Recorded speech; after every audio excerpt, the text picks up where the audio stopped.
everything that you know about speaking in public, everything that you know about how to sell and captivate an audience is no longer true. It's no longer valid. So it is imperative. It is important. It is critical that you update your speaking program at least once every single year, period. Now, I've been a student, a serious student of communication, public speaking, and captivating audiences since I was probably 12 years old.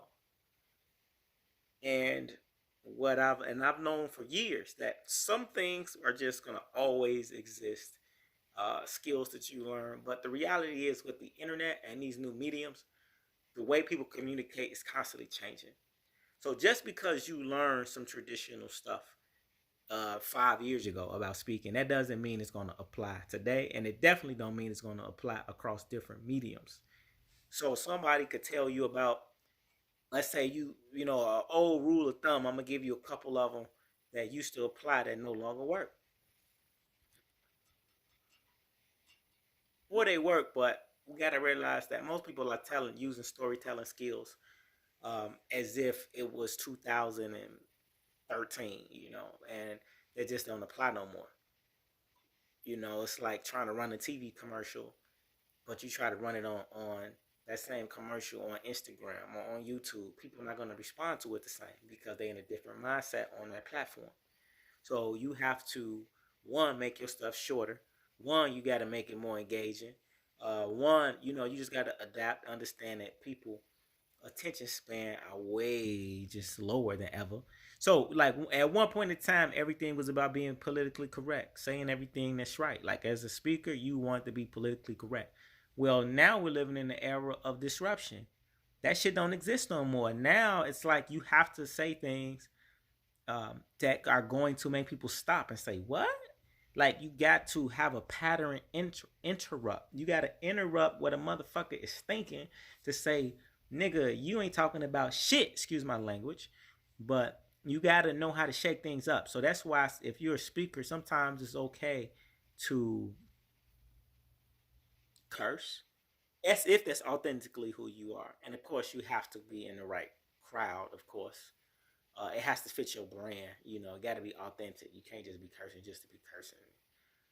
But not only that, but you also like you want to say things that are going to make people stop and say, "Wow!" Like people are going to repeat it. You know, not just for shock value, but literally for shock value. Like nowadays, because it's a different type of conversation. You know, it's an internet conversation, so it's a global conversation. So people may be saying something about a topic that's trending, and then you being interviewed. Sometimes it's okay for you to crack a joke about that thing, just to get a reaction, even though it may be a negative reaction immediately. But it's okay because sometimes if it draws attention to you, it could work for it. You know, at least draw attention to not just you, but draw attention to the process that you're teaching. You know, because you want to promote the process and not the person.